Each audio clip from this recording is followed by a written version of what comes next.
Shannon, sorry, you're on mute. Sorry about that. Afternoon, everyone. I'm Shannon Durejo from Creamer Media. Welcome to today's webinar on mining sustainability and security in South Africa's mining industry. Illegal mining and the illicit trafficking of precious metals constitutes a multi-billion-dollar transnational criminal industry that has lasting social, economic, and environmental consequences. Join our panel of experts as they discuss ways to address these issues. Our webinar today is sponsored by Digby Wells Environmental, Astron Energy, Access House, DRDGOLD, and MLT Group. We thank our sponsors for their support in making this event possible. Before we get started, please be aware that we've enabled the Q&A function, so please post any questions into the Q&A box. You'll find this on the panel at the bottom of your screen. The panelists will answer as many of your questions as possible during the webinar. To encourage interaction, we've also enabled the chat function. You'll also find this at the bottom of your screen. Please remember not to post any questions in the chat box, though, as we might miss them. You can post those into the Q&A instead. Please be aware we are recording this webinar and we'll be sending the recording to you when it's available. We're also streaming the webinar live to YouTube, and we'll share the link in the chat once it's available. Today's webinar will be facilitated by Andries Rossouw, the Africa Energy Utilities and Resources Leader at PwC. He's a seasoned JSE accredited audit and strategy partner who joined PwC in 1997 and became a partner in 2007. Andries oversees PwC's South African and global mine publications, offering comprehensive industry insights. Beyond mining, he has also worked with clients in retail, manufacturing, forestry, agriculture, banking, and insurance. Andries will facilitate the discussion with our panel, which consists of Niel Pretorius, the CEO of DRDGOLD, Graham Trusler, the CEO of Digby Wells Environmental, Brigadier Hennie Flynn, Provincial Commander of the Directorate for Priority Crime Investigation of the South African Police Service, and Nash Lutchman, a mining and allied security professional. I'll hand over now to our facilitator, Andries Rossouw, to continue with the proceedings. Over to you, Andries. Thanks, Shannon, and thank you everyone for joining. We're really looking forward to the conversation this afternoon, and we want to make it a conversation on the panel, but also for answering your questions throughout, so don't be shy. Please post those. I'm going to ask the panelists just to quickly introduce them. You got their titles, so I think that's well known, but Graham, if you want to make a start, just in a quick introduction, background on yourself. Thank you very much. Welcome, everybody. I hope it's going to be a nice, productive session. I started off my career with a big mining house, then ran mines as a metallurgical graduate and spent a lot of time in production in coal, platinum, vanadium, etc. And then with a few guys founded Digby Wells Environmental in 1995, and we do a lot of the consultation of foreclosure plans and dealing with the communities around these closed sites. So very interested to hear what the panel has to say, and hopefully we can advance this important discussion. Thanks, Andries. Great. Niel? Thanks, Andries. Excuse me, it's Niel Pretorius, and I joined DRD just over 21 years ago. Before that, I was an attorney. I practiced law. And my journey with DRD really has been one of bringing sustainability and sustainable development into our mining model, into our strategic thinking. And I think during the course of this conversation, hopefully I'll be able to share more of how we've done that to the point now where it's become very much part of our brand identity. Nash? Yeah, thank you. Hi, everyone. I'm Nash Lutchman. I used to be a career policeman for almost 17 years. Left the police in 2004 to join the private security industry, ended up in mining security for the last 20 years. I've had the privilege of leading the function at the De Beers group of companies as far as its South African consolidated mines were concerned. Moved on to Goldfields Limited and then to Sibanye Gold, which obviously has become Sibanye-Stillwater from its birth in 2012-13. And I am now, I believe, in semi-retirement, but I think the journey of 37 years of law enforcement has been a great one. And I've seen the crime landscape shift from being almost a nuisance type of phenomenon to a phenomenon that has vastly taken over the fabric of social life and business and everything in the country, which has become a really, really broad threat that impacts life at various levels. Thank you. Thanks, Nash. Hennie, and you're still very much in the swing of the crime fight, so please go. Good afternoon, everybody, and thank you, Hennie, Flynn. We appreciate the opportunity to address you. I am within the DPCI since its inception in 2009. I'm a career police officer. I've spent the last 36 years within the organized crime environment, where I've dealt with extensively with precious metals and diamonds related investigations. And currently, I'm also responsible for national priority offences within the Directorate, which includes specific violent crimes and then serious organized crime in general. Thank you, Andries. Thanks, Hennie. So when we talk about sustainability and with that security, it was very evident earlier in the year at the Mining Indaba. President Ramaphosa included criminality around mining with the likes of energy security, the Transnet, and then logistical challenges that our mining industry has faced as one of the key challenges. I attend a number of board and risk committee type meetings, and it's quite often that criminality in the mining space comes up as one of the top risks for those mining companies. From PwC side, we certainly believe that the socioeconomic environment around mines is one of the key risks impacting mining operations, and that often represents itself in criminality, either for illegal mining or other criminal actions in the mining value chain. And then what we've noticed in the last few years is that the rehabilitation or lack of rehabilitation on some mining sites opens the opportunity for illegal mining, and that creates a value chain which is added on to other criminal elements. So Graham, I want to start with you. Digby Wells looks after rehabilitation for a lot of mining companies, advise them, strategize with them. But this link between security and mine rehabilitation, do you just want to talk us through the strategies that you at Digby Wells with your mining company clients do in order to follow up on proper rehabilitation? Thanks very much. Yeah, it's a very interesting topic, because we can do whatever we like on the rehabilitation side, but if it's not effective, it's not fit for purpose, and we shouldn't be doing it. So we often speak to these poor communities that are surrounding these dumps or mine sites, and they're just inundated with criminals passing them by or shooting, or fearful for their kids falling down holes and shafts and things. So we spent quite a lot of time with our clients planning the closure properly. But what's been a new element recently is some of the mining houses are doing social closure plans, which are essential and need to feed into the physical reclamation rehabilitation. And I think when we talk about these criminal syndicates, they're mostly focused on the high value metals, and in South Africa, the ones is gold mining. So the real problem ones are, from a safety perspective, is the underground operations. And the DMR has just got a simple philosophy of you need to seal the top of the shaft. But these guys have got a very clever way of getting around it, digging through it, or using ventilation shafts which are at an angle and can walk down it. So we really need to work harder at sealing those shafts properly.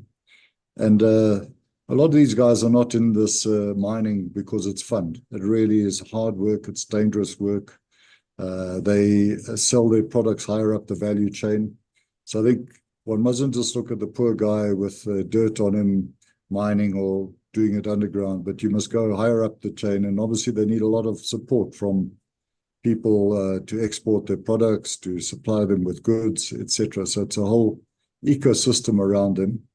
But we need to work together with the communities around these shafts and around these mines to make sure that there is a plan physically and to retrain and reskill the workers when they do get retrenched. I mean, you'd all remember we had probably 800,000 mine workers, 2 decades ago, and I don't know what it is down to now, but the older guys might retire to wherever they've come from, but the new generation can't. They've got to eke out a living, and there is no other socioeconomic opportunity for them. So these people are desperate. There's no other work opportunity, and they get stuck in because this does produce real cash. That's very true. At the moment, about 450,000 people, so a big drop off in direct employment, and then much more in the indirect chains. Niel, but you mentioned socio or sustainability is core to your strategy. And in many ways, DRD is cleaning up the legacy of what the rest of the mining industry, at least in the gold side, has left in. How do you see sustainability and the way forward, and how do you tackle that as a company? Yeah, so Andries, we adopted sustainable development as core to our strategic thinking, and as a primary consideration in terms of the deployment of resources and capital quite a number of years ago. And that's not because we thought that it was a cute idea. It was because of where we were, right here in the middle of Johannesburg, and the nature of our operations. So it lends itself to sustainable development. And with sustainable development, we sort of separated out over time. We've separated out different aspects of sustainability, or sustainable development rather. Typically, when people talk about sustainability, they really mean financial sustainability, or if they want to talk about social and environmental nowadays, they use the term ESG. So when we talk sustainability, we really talk about sustainable development and all 5 components, capital stocks that form part of sustainable development. And what we set out to achieve was a methodology in terms of which the value that we create in one of those capital stocks would also add value, or at the very least not detract from the value in any of the other capital stocks. So the technology that you employ, that should deliver into your environmental or natural capital, your business model and the investments that you make should contribute towards social capital. And I think within the context of what we're discussing now, DRD being a company that doesn't produces a product that produces gold without adding any additional waste, that just uses existing waste and reprocesses that and moves it somewhere else. Within the context of that, the amount of water that we use, the amount of energy that we use, and where we are, what we want to try and achieve is an outcome where once we're done, not only would we have generated an income or a return for our shareholders, but we also want to deliver something into the environment itself in terms of restoration of the environment, but at the same time also deliver something sustainable in terms of the social environment, and do it in such a way that it creates independence, or that it contributes towards independence, and not add to the cycle of dependency. So for us, really, the way that we approach every project, the way that we approach every new dump, because most of the people who live in the vicinity of the dump typically, they're fighting poverty. It's a tough life. You seldom live right next to an old mine dump because you want to. You typically live there because there isn't anywhere else for you to go. So I mean, what we try to do is, as part of the whole setup, is right from the outset also establish relations in that community because of the size and the scope of it, the extent to which we can really get involved is defined or structured around what we refer to as knowledge and a nudge. So it's the creation of opportunity to empower yourself with knowledge, and then to apply that knowledge to ultimately become self-sustainable. And in that way, hoping to achieve two things. On the one hand, a more stable community with less disruption, also of a criminal nature, whilst at the same time also, once we're done, leaving something behind that that can exist independently of the mine. So it's really sort of a twofold. It's a twofold or a two-pronged approach. In terms of criminality within the context of sustainability, I mean, and Nash actually made a point earlier on about how this landscape has changed and how criminality has changed. So we're experiencing crime at various levels. There's the subsistence criminal. That's the person who sort of steals a piece of metal or whatever and hoping to sell that by the end of the day to put some food on the table. That's sort of the one scale. Right up to organized crime, where people either come through your fence with semi-automatic weapons, or they establish syndicates inside and outside of your footprint, and they apply that to steal from you, steal gold or steal product. And of course, the way that you then set yourself up is in proportion to the risk, both in how you defend yourself, but also how you neutralize the threat. And then I think proportionality in terms of fighting crime has become a big topic to ensure that what you do that's effective, but without really going overboard. So it's definitely become a far more complex exercise, and that it requires dedication and focus, but it certainly is doable. And I think our company is testimony to the fact that if you apply your mind and if you dedicate yourself to these principles, then you can in fact bring about an outcome and an ongoing process that can deliver overlapping value at different levels, including social, environmental, and commercial. Excellent. Thanks, Neil.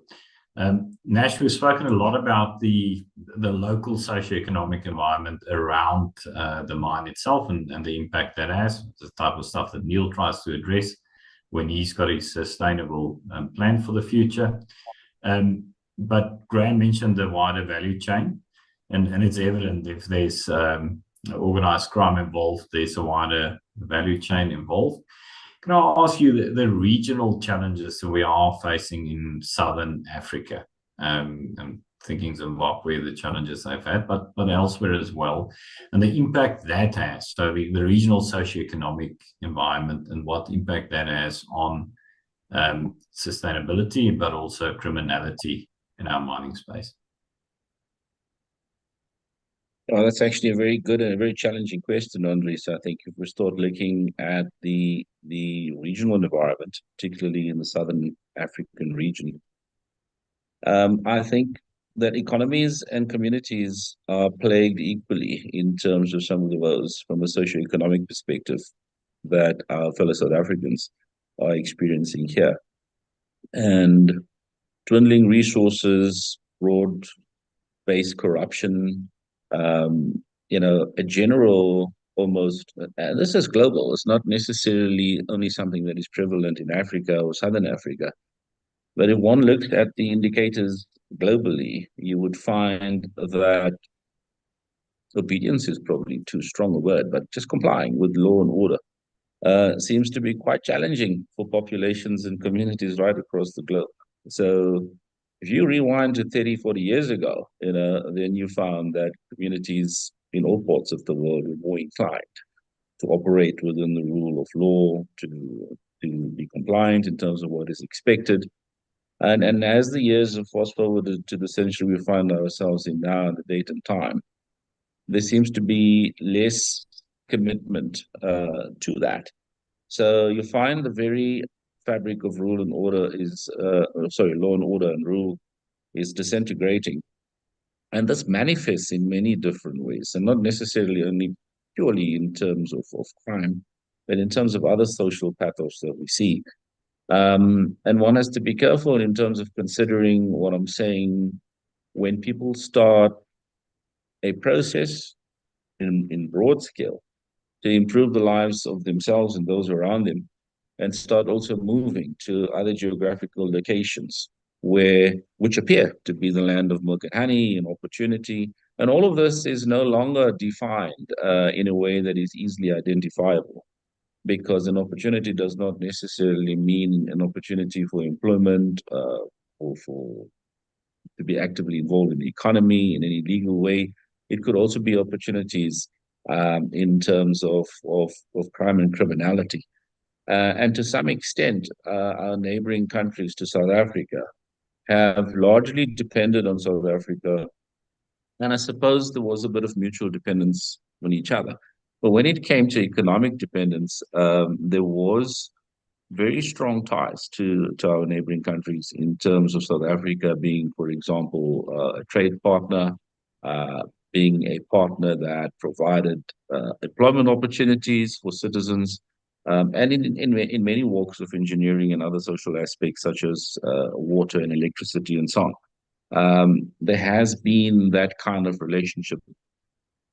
So there is a shift of people, from other regions into South Africa and from South Africa upward.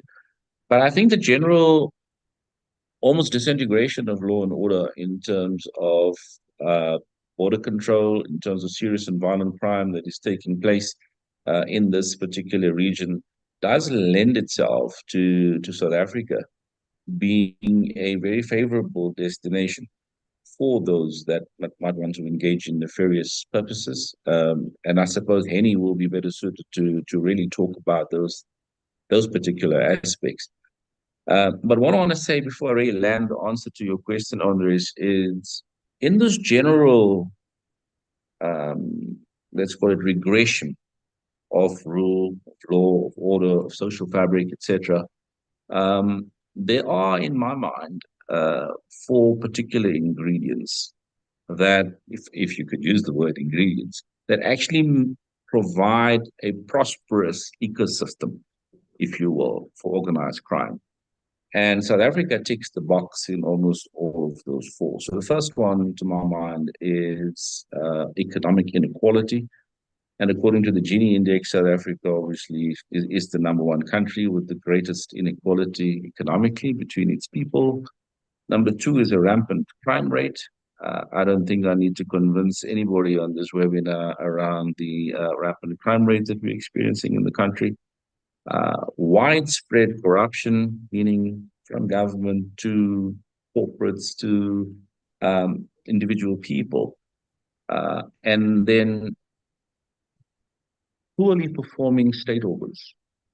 And we've had that issue now becoming worse and worse over the last few years in terms of the state organs that have been eroded in various ways, influences.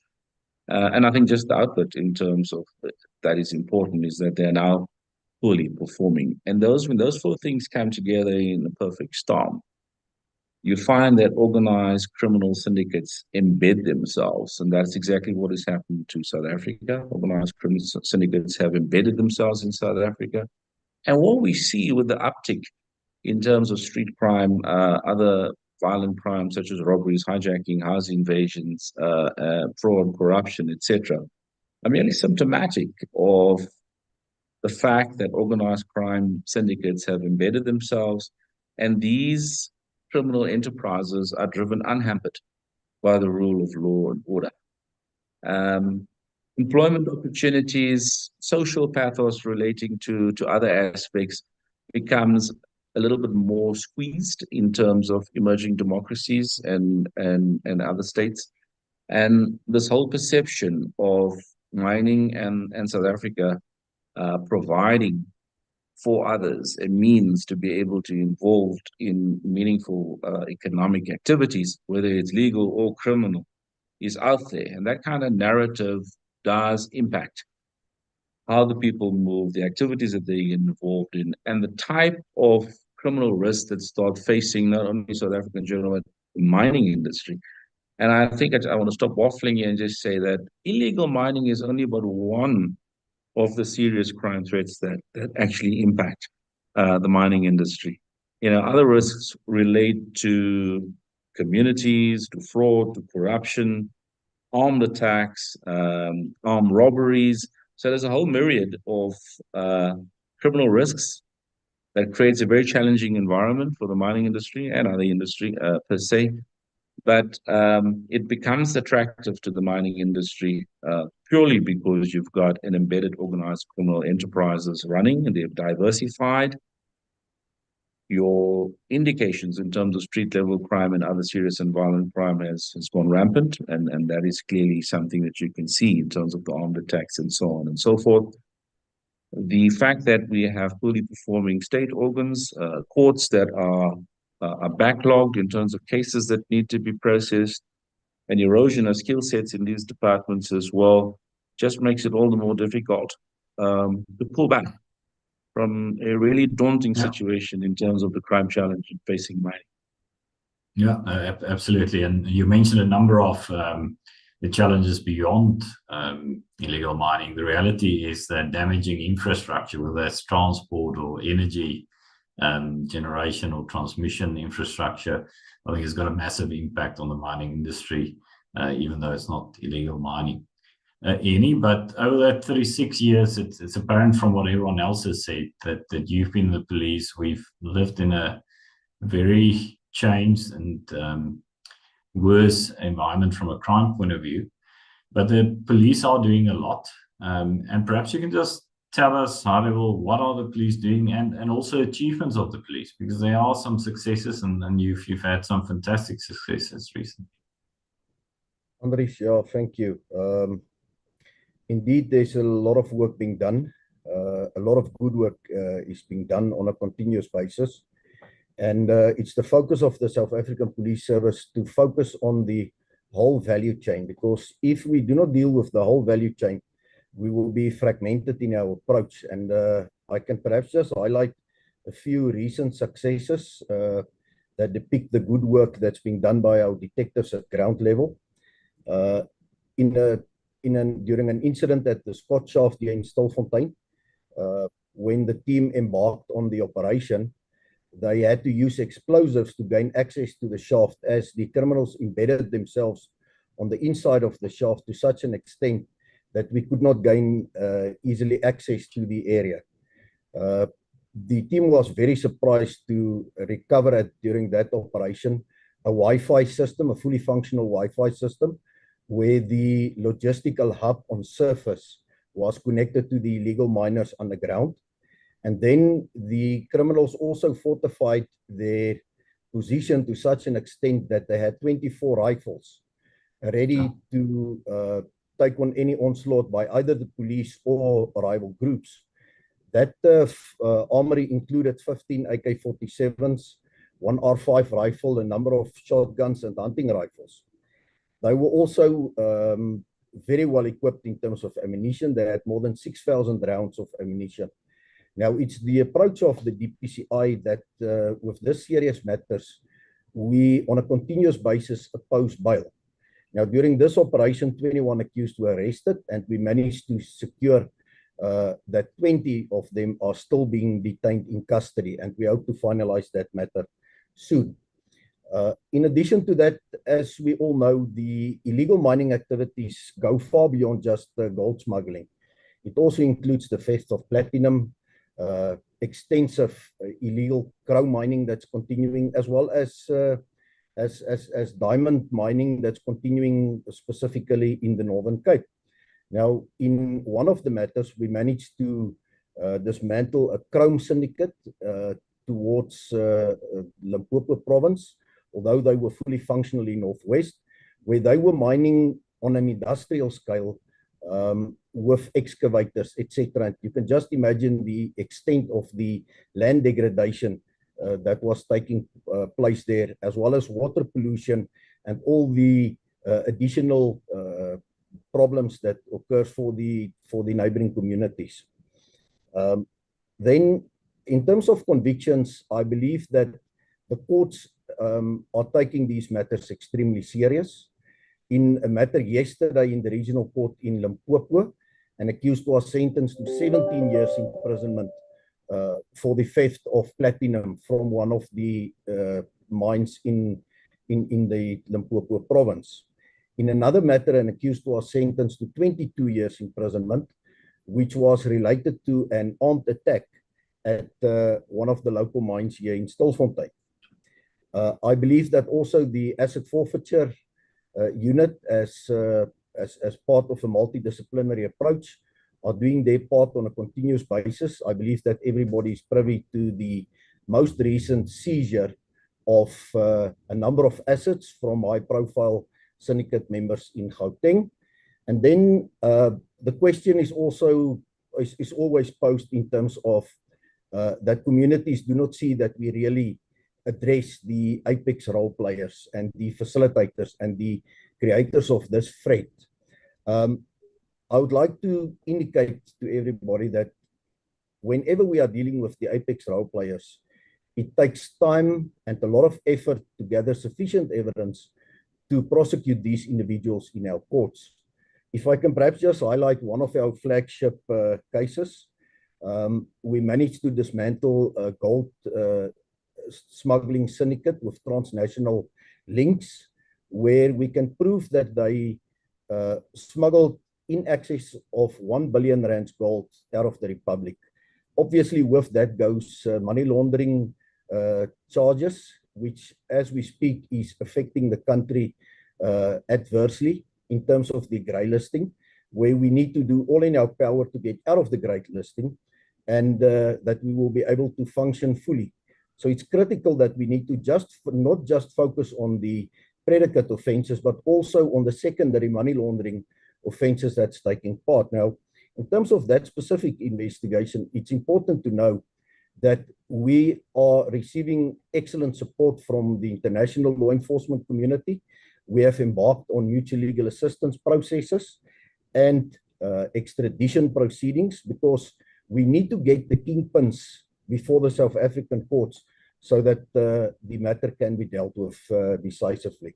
Having said that, there's still a lot of work to be done within our multidisciplinary approach, and we need the support and ongoing support of the private security industry and the mining industry to be successful in our approach to mitigate this continuous threat. Thank you, Andries. Thanks, Hennie. And perhaps I can ask you, the question has been posed. So if you become aware of illegal mining, where do you report that? And what's the process on that? With that illegal chrome mining there in Limpopo and Mpumalanga on the eastern limb, I mean, it was very obvious to a lot of people driving past, including DMRE, that this is illegal mining happening with big yellow goods. But where do we report those things? So if you put that out to the public, where should these matters be reported? Well, the normal run-of-the-mill procedure is that criminality needs to be reported to the nearest police station. So obviously that's then the first responders. But when it is of such a nature that there's perhaps police officers involved or there's corruption at a high level, I believe that I will be in a position to provide to the Secretariat the particulars of the local organized crime units and the anti-corruption units within the specific provinces or the affected provinces. And individuals are welcome then to, especially whistleblowers or prospective informers, are then welcome to provide those information directly to us. If it's, for instance, a landowner that's being affected, the entry point obviously will then be to report the matter to the nearest police station, and then it will be escalated to the nearest DPCI officers who will deal with it. Thanks, Hennie. Graham, Hennie mentioned that illegal mining creates environmental damage, whether that's water or land degradation. Now, when you're a mining company, you've got a mining license, you need to comply with rehabilitation requirements. You just want to tell us quickly, well, what can the law do around mining companies not complying on the one side with rehabilitation requirements? And then secondly, what happens in the case where you've got illegal mining that results in this environmental damage? Who foots the bill for that? There's a perception that we've got a lot of mines just left out the unrehabilitated, which creates some of these problems, and who should be held accountable? I think it's absolutely true that there's a lot of mines left out there with people having disappeared, and that becomes part of the state's problem because there's a lot of ownerless mines which the state has taken on, and they've only got a limited amount of resources, so that reclamation or rehabilitation is going to take a very long time. But I think we should focus on where there are active mining companies, there are people, they need to put away money for rehabilitation. That needs to be checked by the DMRE and make sure that they're actually doing it. And I think that's a big gap, is to make sure that the people keep up with concurrent rehabilitation, because that is part of the law. They need to, what they have disturbed and can be reclaimed, they need to do that. And that's not happening. Where I think there is a good link now is that a lot of the directors can be held liable if they've been negligent or not fulfilling their roles. And I think that does make people sit up a little bit more carefully and consider their roles on boards or officers which are appointed by the mining companies need to do certain things. But it is not that difficult. If you're an operating mining company, you've got impacts on the land, whether you're an open cast coal mine or reclaiming dumps like Niel is, it's got to be part of your whole system to leave it in a better way afterwards. And I think for gold mining properties, there's some great opportunities. DRD reclaims land, and there's a lot of very good examples where there's shopping centers or office blocks, etc., on that land again. Obviously, not all of these things are in the middle of Joburg like the original dumps. But I think people talk about a just transition, but that normally only speaks about coal mining industry, and one must think of the vested interests and why they just talk about a just transition and forget about the hundreds of thousands of gold mine workers which have just been lost. And nobody really cares about the guys sitting in Welkom or Stilfontein or Carltonville. Those people are poor and desperate. So I think there's great opportunities on those mine properties to develop it into something else and more useful, maybe a renewable energy space or wood lots or beekeeping or whatever. If you put up solar plants, for instance, on these tailings dams, there's all the infrastructure to evacuate that power. All the power lines used to run into the mines. We can get it out. Yeah. We're desperate for energy. Why don't we use these areas of land which become available? Thanks, Graham. Niel, and perhaps you can talk to that quickly, because I know energy is part of a plan on your side as well. Well, when you rehabilitate, clearly you're moving a dump from one place to the other, as you said earlier. What do you do differently now from what was done 50, 80 years ago when those dumps were initially put down to make it sustainable for the future? And then I'm very interested to hear about usage of the land, whether it's office parks or whether it's solar plants. What is the thinking around that? So making the current property sustainable for the future to address these local challenges. Yeah. So Andries, I think it's important to keep in mind that the mine didn't come to the city. The city came to the mine, if you look at the Johannesburg landscape. So initially when mining was started in and around the Johannesburg area, we're talking more than 100 years ago. So there was very little in the way of environmental regulation. So you built tailings dumps or mine dumps where they were the most convenient. And that was typically lower lying areas because many of the initial hoppers were pulled by animals, by mules. So you want the full little hopper to be pulled downhill and the empty one to be pulled uphill. So as a consequence, many of these mine dumps ended up in areas that were environmentally sensitive. So a big part of what we do, and there are many of those sites, in fact, involve the cleaning up of land in former wetlands. And those wetlands are also becoming restored because obviously the water level is now starting to rise again. You don't have the level of dewatering that you used to have at a time when there were all these deep level mines in and around the Johannesburg area. So there's that one part of it, is the moving of dumps from areas that are environmentally sensitive. And then, of course, many of the older dumps have also become surrounded by communities. They move closer and closer, the urban sprawl, especially in the more recent few decades, the last 3-4 decades. The perimeter that was being maintained around mine dumps has all become ignored, and many communities now live virtually on top of those mine dumps. And oftentimes those mine dumps it's right there in the middle of the city. It's where people could either live or where you could establish a business hub or a light industrial hub, and people don't have to commute for the distances that they do. So in those instances, and we've had several of those too, Graham's referred to them, the mine dumps moved, and the land it's like opening up a little piece of land right in the middle of an established residential purposes or for light industrial or just an open area. Of course, the challenge for us nowadays is that many of these pieces of land, the ones that we clear, don't belong to DRD. The ones further east do, and there obviously we've got plans to put it to sustainable use. But what you don't want is a situation where you substitute one problem with another. So, the one day you're living next to a mine dump, and after 3 years, DRD's removed it, they've cleared the site, it's beautiful, it's sort of restored, and then only to become a dump site for building refuse or for an informal settlement or something to that effect. So we do keep close track of what happens to the land afterwards, and by the time that we return it to the owner, some of those are private owners, and other instances it belongs to the city of Johannesburg. Obviously, you would want to see that that's something that does happen with it, that it is put to use in a sustainable way. The difference between the ultimate storage of these dumps is obviously now you have a more concentrated dump. It's further away from the city. We pump slime 30, 40, 50 kilometers away.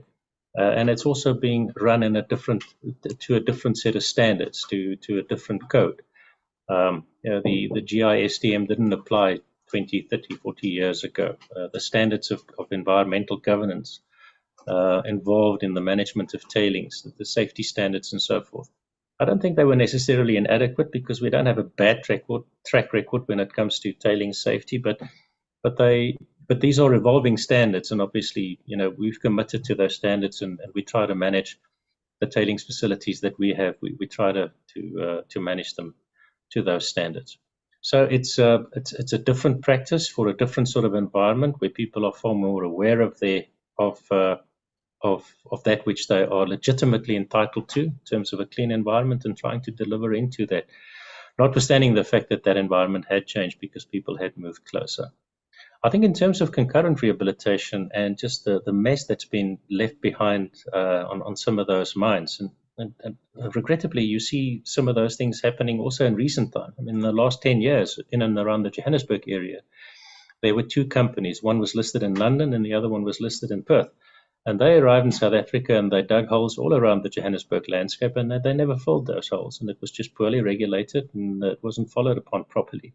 But I think in terms of responsible mining companies, and these are typically the ones that you would find in South Africa, not necessarily just the larger ones, but the people that are just run with the companies that are run by people with a social and environmental conscience.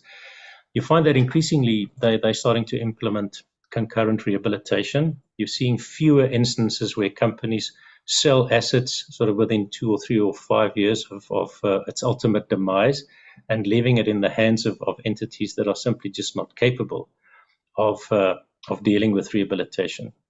Because in South Africa, for as long as the current dispensation applies, where you only get back the money that you invest in rehabilitation after you've in fact completed the rehabilitation, for as long as that regime applies, the only rehabilitation that will take place is rehabilitation that takes place during the life of an operation. Once that operation goes into distress, once it starts closing down, the gap between liquidation proceedings, for example, and environmental closure, the competencies that the regulator has to apply funds towards rehabilitation, and so that gap is just so enormous that we know that rehabilitation then simply just it doesn't take place. So concurrent rehabilitation on the back of environmental and social conscience, that's really the only way that mines are going to get rehabilitated in South Africa. And hopefully our methodology, although we're coming in sort of at the tail end and we're only dealing with tailings, but our methodology of cleaning up as you go along and vegetating as you go along, rehabilitating as you go along. Hopefully, we are some ways up that new standard that is required to in fact have a situation that you're at a point when the revenues dry up after you've mined out the resource. Most of the closure has also been done, and that you have a site that's almost rehabilitated. Thanks, Niel. Nash, you were head of security for a number of our big preeminent companies in the country.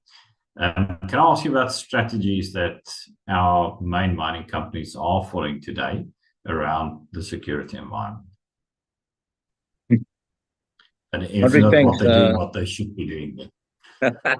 So I'm looking at you all, guys, because that's what we should be doing, what we are doing, and so on and so forth. And I think, like I've mentioned, the companies I've already worked for before, so I'm not going to allude to them specifically again. But I think it's common cause that mining industry is really operating in an unprecedented security risk environment currently. And speaking specifically around crime and security risks. And like I mentioned in my introduction, these risks has rapidly evolved over the last 30 years. Some mining houses, unfortunately, in my mind, have been slow to respond to these. Other mining houses lack the skill sets required to manage these security risks. Because remember, these risks are very different from, and Niel's given a good history, and that's a fascinating story about where the dumps are located, for example. You got to go back to 1880s, hundreds of years ago. And the risks from an operational perspective of mining, given that long breadth of mining in terms of age, has been primarily around health and safety, fall of ground, seismicity, depth, gas, all sorts of water, those kind of risks. So, and I think the mining industry has done well over the last 100 odd years to try and get ahead of these operational risks that I've mentioned. But if you do not have security professionals that are dealing with security and crime related risks, then that is a particular problem, because like I said, security and criminal risks are a completely different risk from those operational risks. That's number one.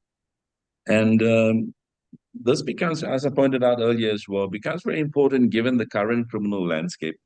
I mean, the South African President Hennie is here for that. Sorry, Hennie. The minister would talk about, 22, 30 categories of serious crime on which they would be collecting and recording the stats.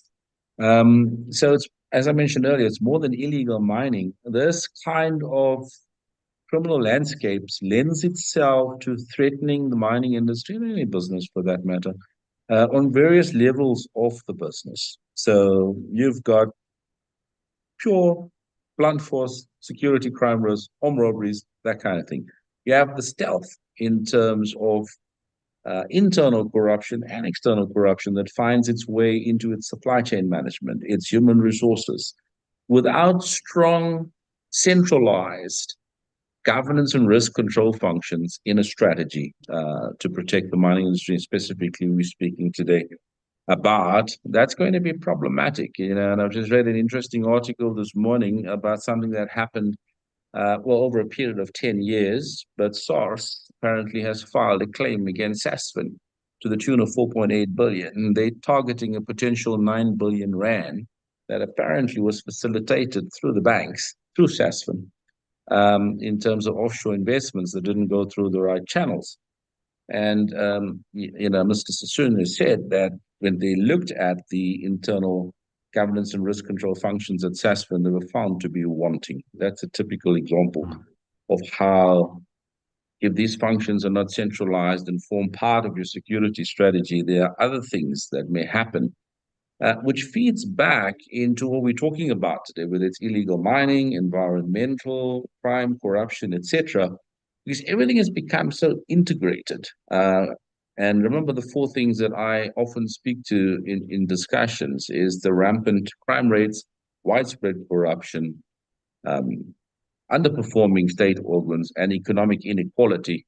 These things drive all sorts of criminal behavior against businesses, and mining is no exception. So this strategy, a security strategy, would need to be integrated into not only the core, but the support functions of the mining industry. And it has to be driven centrally, because risk and governance control just is equally as important to ensure that the mining industry or that particular company is on track. Whereas you're not only providing a tactical response or blunt force for crimes that you know that you're experiencing. And a typical small mining house should have this at executive level, exco level. A multinational company should have this sitting at C-suite, because that is where the strategy needs to be developed. And when I say it needs to be integrated into the core and support functions, then security and crime risks that would emanate, and I'll just pick some functions from the array of companies that I worked with. For example, say sales and marketing as its own share of security and crime risk, also impacted by geopolitical changes. So if you're not having, as a multinational, a machinery that looks at security risk from a geopolitical perspective, and how does that impact business decision making, well, your sales and marketing, or what might be required. COVID and the Ukrainian war in particular has demonstrated to businesses in South Africa how important geopolitics is and how important it is to be focused on that. But Niel should not be focused on that. Niel is busy with managing a big company, which has a specific model and a specific business goals to achieve, and he should worry about that. A security professional should be worrying about how they deal with those aspects and blend that into the decision-making process. Let's bring this back not to business, but to crime and criminality.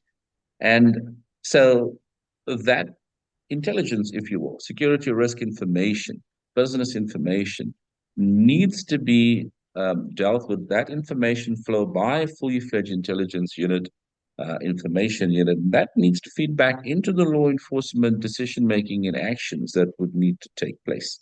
So key is for that strategy to be integrated with your core and your support business functions.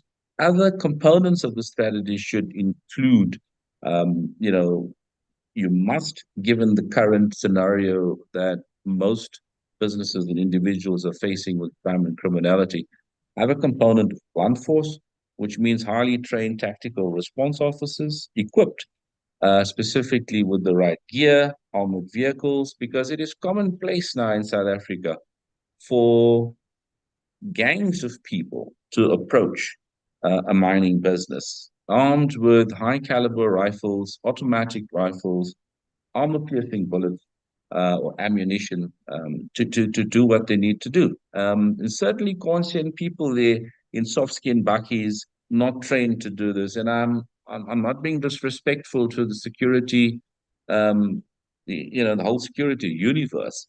But if a security officer is trained to be able to just show presence in a shopping mall or a casino or on the beach, wherever, you can't have that type of individual deployed in mining security, where we've seen the challenge of hostile criminal intent. Number of incidents. A big company will demonstrate that there are almost 90 incidents every quarter. That's one a day of serious violent attack on its operation. So a tactical response has to be there. You need to have a very specialized investigation focus. And again, this has to deal with, and look, some companies have, I'm no longer part of a we, some companies have a great relationship with the DPCI, with other state organs. And it's only through those relationships that you are able to shift the needle when it comes to identifying and dealing with criminal syndicates. And like Hennie said, you got to do the whole value chain, because you can't just pick pieces that you want to deal with it. So having that stakeholder component with your internal and external stakeholders, mining houses have, until state organs are better capacitated and better able to deal with the challenges that we're currently experiencing.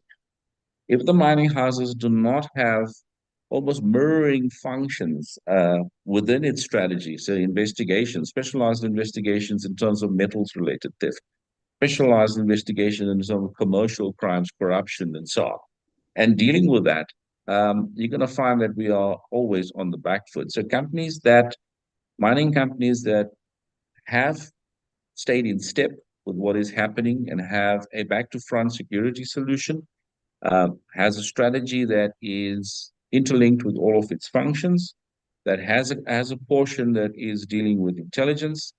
And of course, the other aspect in terms of stakeholders is ensuring that your community-facing strategies also have principles of security drivers in that strategy to be able to deal with that. Now, not all communities, we can't tar every member of the community with the same brush, but we have to understand that there's almost a relationship between Niel speaks about proportionality from a law perspective. But if you just look at it from a perspective of a mine within a community, and I speak from experiences with 3 mining houses that I work for, the real crime and security challenges actually come from those communities. Now, that sounds terrible because not all of the communities around the mining houses have criminal intent against the business. But it is a reality that, to some extent, let's go back to the West-Wits, where you have illegal gold miners. And these are people, we're not talking about, I saw that there was a comment, there was a comment made about derelict mines and so on. And it's a different approach that one would need there. But operating gold mines in this country, are experiencing a problem of illegal miners mining underground within operating mines at depths of 2 or 3 kilometers underground. And so this is not an issue of something is happening somewhere where, this poses all of the environmental threats, and it shows you some of the ugly warts that we have in terms of a destroyed social fabric. But this creates problems for operating mines. So the strategy needs to be able to incorporate that. And unfortunately, communities play a significant role in aiding and abetting the illegal miners. I mean, they harbor in, and we're not, again, I want to reiterate, we're not punishing the entire community or communities around the mine with the same brush. But we have seen members of community harbor illegal miners, equip illegal miners, provide other services to them that we don't want to even go into, but create huge logistical supply chains in terms of food, medication, a whole communication network. I mean, we're talking about 4IR now, and communicating through AI media and with QR codes and so on. But communities are actually aiding illegal miners, like back in the days of the pigeon, where handwritten notes are actually being transported through various levels back to the homes of illegal miners and so on and so forth. So a very strong community-facing strategy or component needs to be part of that security strategy, because communities also needs to understand that for the sustainability of the business and the sustainability of the community. And I like the notion of sustainability after mines have closed, although that is going to prove to be quite challenging from an economic perspective. But what is their roles in terms of how communities deal with this? And somebody asked a question on the chat in terms of the cost of living, unemployment, etc. How does that contribute to crime? I mean, clearly it does. In real terms, unemployment in a highly industrialized and mining intensive province like the Northwest is sitting at 53%. It's unbelievable. But that does play a role in terms of how these things happen. And getting back to sustainability projects are not my field, but I think actively involving communities in programs of worthwhile pursuit would be one of the ways of actually dampening, let's call it the criminal elements that actually thrive out of the communities, etc. So no, certainly in terms of that, you probably need all of those components in a strategy to be able to deal with this holistically. It is not something that you should be dealing on a reactive basis with. And I apologize for a long-winded answer. Over to you, Andries. No, but I think it's very valuable long-winded answer. You did say Niel cannot do anything, he needs a security. So quick answer. What is the budget that should go to security that Niel should approve on his side? You can give it in rand numbers, or you can give it a percentage of revenue numbers. Are you asking me that question, Andries? Because I don't want to answer. I am asking you that question because you were heading up those figures. I don't answer for Niel Pretorius, but what I want to say is, I mean, look, we didn't touch on everything, but having that Short answer. ability, I know I'm very long-winded, but having that ability to actually visualize your prioritized risks is what should inform the security budget. So it's not really about a percentage of your revenue and this, that, or the other. It is the impact of those priority risks that could have the negative impact that will have in your business. And the downside to that, in terms of what you're saying is in your business plan, and the propensity of those risks and the likelihood of those risks materializing, that it should inform the budget. So don't build fat in the budget, but make sure you've got your risks clearly visualized, that you understand the impact if those risks are not managed, avoided, whatever the case might be, and a budget is tailor-made to provide services to ensure that those risks are mitigated. I'm not going to go with a fraction of revenue or cost. Perfect. I like that. Hennie, we're at 3 o'clock. We're going to run to 3:15 to answer some of the questions. But Hennie, I just want to come to you. Nash spoke about resources that companies can provide. We know you've partnered with the Defence Force for some of your operations, but I also would like to understand, do you have enough resources? What do you do to supplement those resources? And then what role does private sector have? So is there a role for collaboration between the private sector security companies that you alluded to earlier when you spoke, the stuff that Nash spoke to, working with the police? How do we address the resource challenges that you have? Thank you. Yes, indeed. From the Directorate side, I believe that we are well-resourced. We've got sufficient physical resources, human resources, and financial resources to adequately deal with the threat at our level. As I stated earlier, we are not dealing with all the matters that affects the mining communities, but with the cases that's referred to us and project-driven investigations, we are indeed adequately resourced. In addition to that, I can also indicate that within the Directorate, there's a new component being created, the forensic accounting investigation component, where these experts, including chartered accountants, are assisting us with the forensic part in terms of the financial investigations. Then critical in the fight against illegal mining, if we speak about it under an umbrella reference, is a healthy working relationship and good collaboration with the mining industry. It is critical because we are dealing with the same suspects. Individuals that comes onto the radar of the DPCI at a very high level is already perhaps on the radar of the mine security intelligence structures.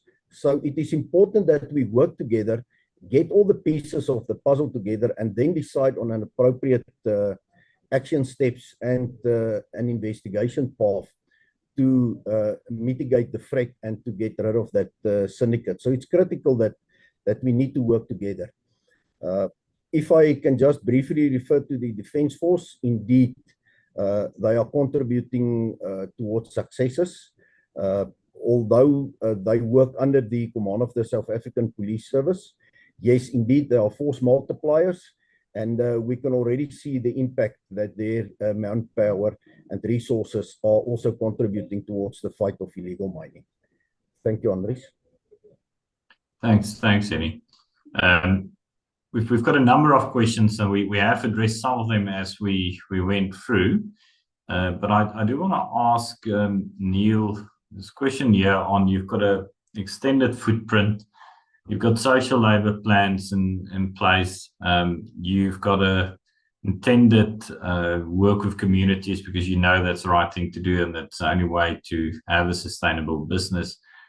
How do you deal with that big footprint, identifying the communities that you need to deal with, understanding the community's needs? So, for example, once you've cleared your the tailings dam that you are reprocessing, there's obviously an owner's requirement, but there'll also be a community requirement. How do you deal with understanding your community footprint and then complying with social labor plan commitments? Yes, it's an area where we initially didn't do particularly well because we approached it on the basis of, we know what's best for you and we've got this wonderful plan, and, then you wait for applause and think that they're going to be very thankful. your generosity. And that turned out to be a nonsense approach. So what we've been focusing on more recently, and to say more recently, sort of the last 8 years or so, is establishing a network in terms of which we provide knowledge to assist people to take the very first step out of desperate poverty. And what we've seen is many of those, for them getting off the social grant system, it's almost like a badge. It's almost like I've worked myself out of dependency, and now using, and this is the more later iteration, now working off that network of probably about 5,000 families with programs that are a little bit more sophisticated and that are geared or aimed at providing guidance, providing the material to assist in establishing an enterprise, establishing a business that can function in the informal economy. With the number of people that are unemployed in South Africa and with the size of the informal economy, activating that informal economy and creating a situation where let's call it the social grants that flow into those economies or those communities on a monthly basis, where the capital is applied and reapplied within that economy, where you've got the multiple, the grocer buying from the baker, and the baker buying from the beverage salesperson, and so forth, and that's staying within that community, as opposed to the money coming into the community and somebody getting into a taxi and buying a blanket from Pep stores, which is not in his community, so it just bounces through that community. So those are the programs that we're trying to launch, and the one that we've got in the University of Pretoria was very valuable in helping us to articulate this. Is a program that's based on 5 pillars, and the ultimate outcome. And these pillars are sort of your personal well-being, it's economic well-being, it's the aesthetics of the area itself, it's technology, mobilizing technology. That's a huge enabler for these communities. I mean, you could just look at cell phone payments and so forth. They don't need a bank. You could still be cashless. And then finally, sports and culture. So on those 5 pillars, trying to assist in by providing the material to build those and assist those communities to really build a sustainable economy, but in the format of an informal economy. So that's really how you approach that. And then obviously, with the size of our footprint, you're never going to have a complete solution. But all you really need are a small number of individuals that grab these opportunities and run with them. And then they have a way of just spiraling out. They really multiply by themselves. But short answer is the knowledge that you require to become active in the informal economy, and taking the capital that flows into the informal economy on a monthly basis, social grant money, and activating those or applying those in such a way that you do get to very effectively activate that informal economy. I think therein lies the answer. Thanks. The solution rather. Thank you. Hennie, there were a couple of questions around cross-border things. On the one side, it is the impact of lack of border control on criminality in the country, and the question was asked around Limpopo, but I think it impacts most of our provinces. And the second question is, well, who buys the illegal mining products, so going offshore? And to the extent that you can answer on that, can you comment on what the police is doing around border control and potentially the illegal mining associated with that? And then, but also cross-border interaction with other governments where final product potentially end up on. Well, you're on mute, so there you go. Thank you, Andries. Yes, indeed, the border management was taken over by the Border Management Authority. So they are predominantly responsible for border management. However, it is a known fact that there is indeed a big influx of foreigners from both Lesotho as well as Zimbabwe that cause, not just on the illegal mining front, but with crime in general, major problems to our country.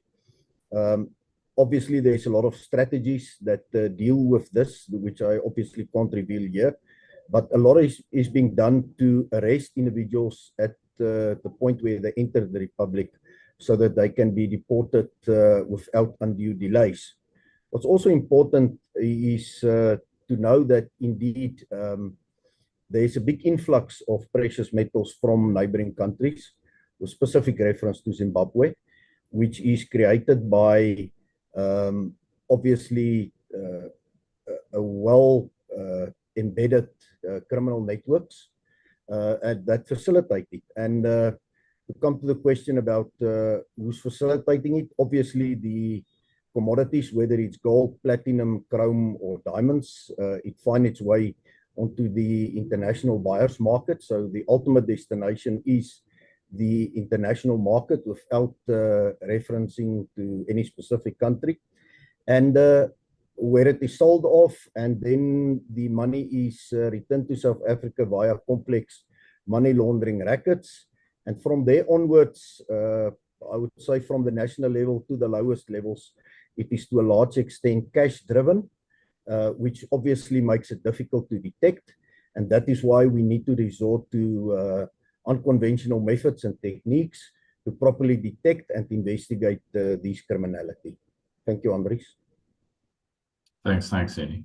I'm going to wrap it up with just a 1 minute final word from each of the panelists about their view of the future.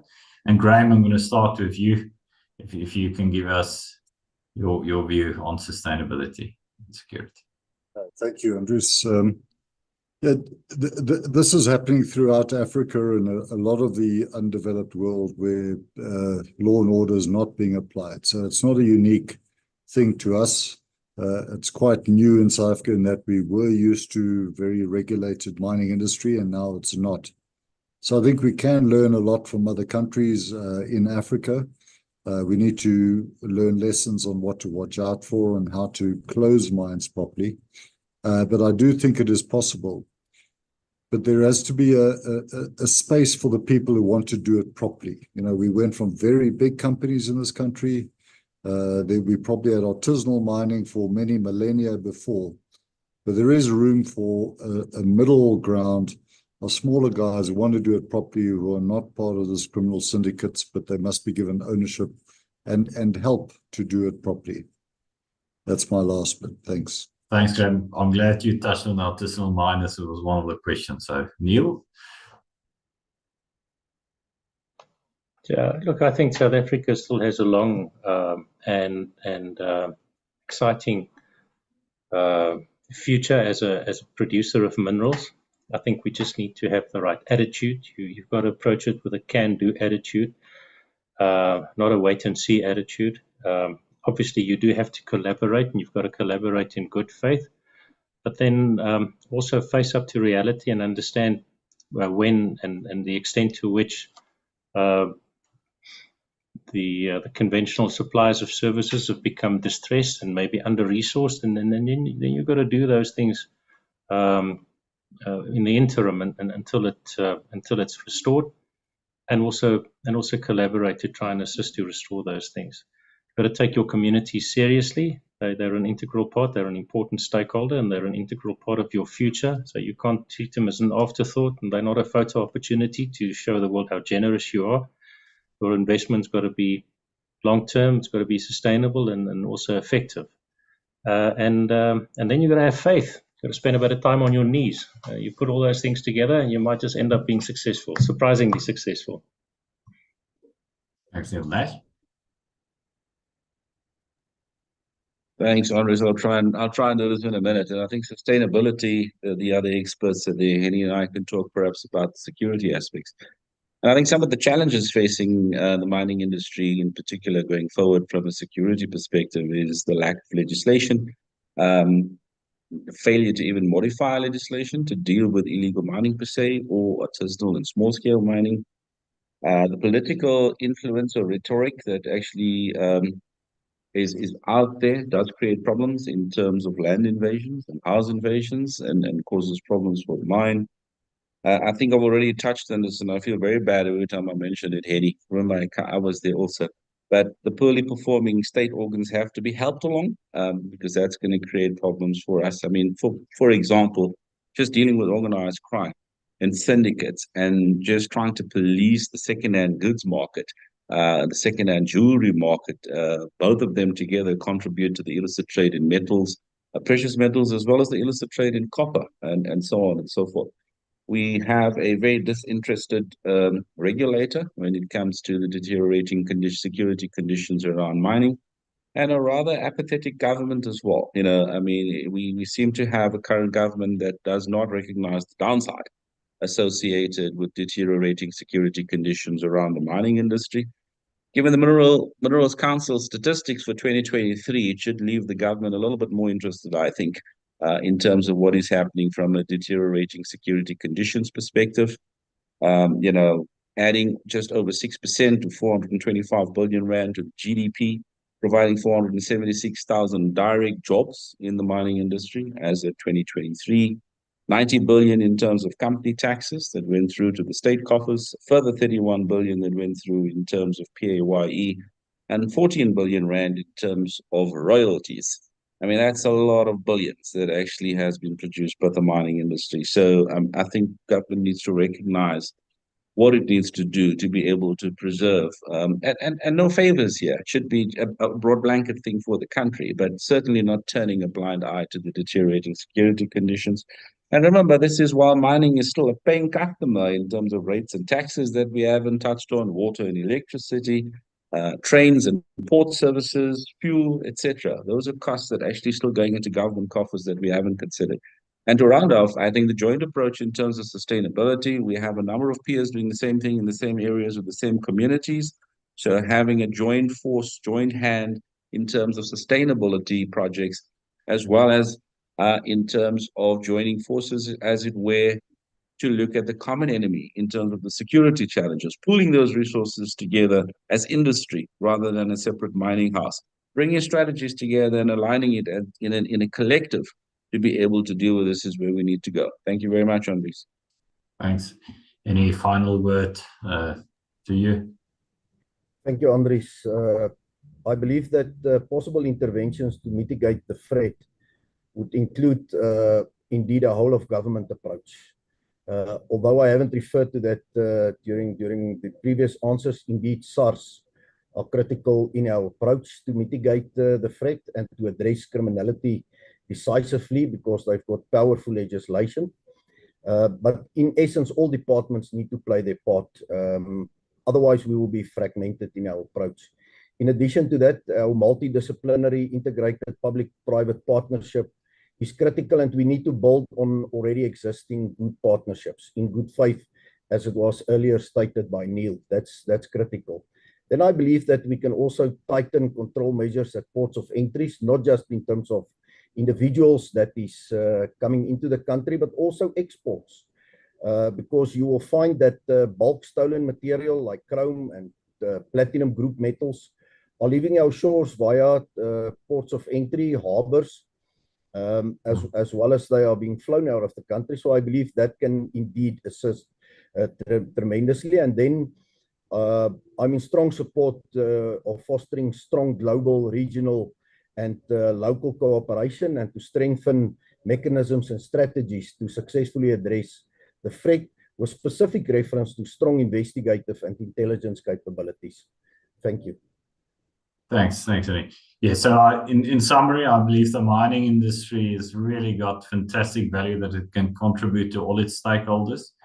I believe we need fantastic collaboration in order to make that work. In other words, with local communities to create that sustainable local environment, but with fellow countries around the globe to address these value chains, and certainly between business and government, the various state organs in the country, provide that capacity and to deal with the very challenging environment that we're in.